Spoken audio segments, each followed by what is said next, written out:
Здравствуйте, друзья! С вами Дина. Я очень рада видеть вас на своем канале «Коллекция рецептов». Сегодня предлагаю приготовить восхитительное блюдо, очень нежную и ароматную свинину, запеченную в духовке с помидорами и сыром. Мясо, приготовленное таким способом, подойдет как для традиционного семейного обеда, так и для торжественного юбилейного ужина. Прелесть этого рецепта в том, что готовить его очень просто, а в результате получается яркое, красивое блюдо, которое приятно удивит и порадует ваших гостей не только своим вкусом, но и аппетитным праздничным видом. Для приготовления этого блюда нам понадобится 2 кг свинины, шейная часть или карбонат, 2-3 помидора, 300 г сыра, 2 столовые ложки оливкового масла, по чайной ложке сухого чеснока, орегано, тимьяна, розмарина, базилика, пол чайной ложки черного перца и 2 чайные ложки соли. Для начала подготовим маринад для мяса. В отдельную емкость наливаем оливковое масло, добавляем тимьян, орегано, розмарин, базилик, сушеный чеснок или головку измельченного свежего, высыпаем черный молотый перец и соль. Все хорошо перемешиваем. Должна получиться вот такая пряная кашица.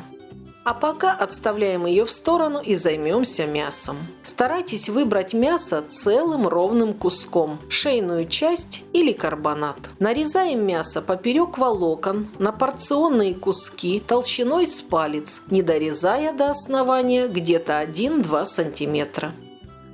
Должна получиться вот такая мясная гармошка. Далее натираем каждый кусочек мяса подготовленным маринадом. Старайтесь очень тщательно натереть каждый надрезанный кусок с обеих сторон. Лучше делать это в перчатках, так как маринад очень пряный. Если вам позволяет время, оставьте мясо мариноваться хотя бы на несколько часов. Но и без предварительного маринования свинина получается очень вкусная. Мясо замариновано, отложим его в сторону и займемся сыром и помидорами. Нарезаем сыр не очень тонкими кусочками, толщиной примерно 4-5 мм. Количество кусочков сыра должно соответствовать количеству надреза в мясе.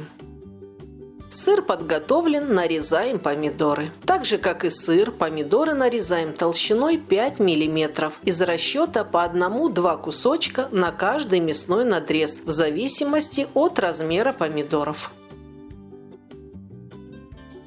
Продукты нарезаны. Для запекания я воспользуюсь стеклянной огнеупорной формой. На дно формы выстилаем лист фольги такого размера, чтобы в него можно было полностью завернуть наше мясо. Аккуратно переносим мясо на фольгу.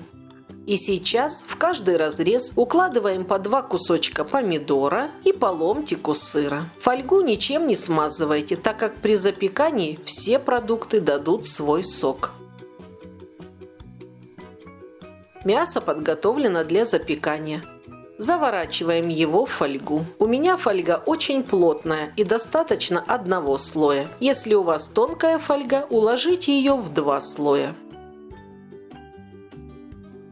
Отправляем форму с мясом в духовку, разогретую до 200 градусов, на 1,5 часа.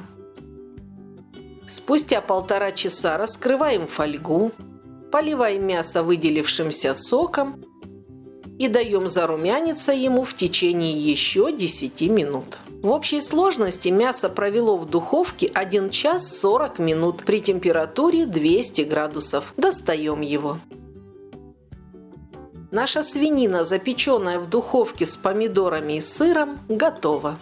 Мясо получилось очень сочное, с восхитительным ароматом пряных трав, кисло-сладким вкусом запеченных помидоров и нежными нотками сливочного сыра. Этот несложный рецепт по силам приготовить любой хозяйке. Рекомендую попробовать. Желаю всем приятного аппетита. Если вам понравился этот рецепт, ставьте пальчик вверх. Поделитесь им с друзьями и оставьте свой комментарий. Подписывайтесь на мой YouTube-канал «Коллекция рецептов» и нажмите на колокольчик, чтобы получать оповещения о выходе новых видео. У меня на канале есть и другие рецепты блюд из мяса. Посмотрите их, если вам интересно. Все ссылки на экране и в описании. С вами была Дина. До новых встреч, до новых вкусных рецептов.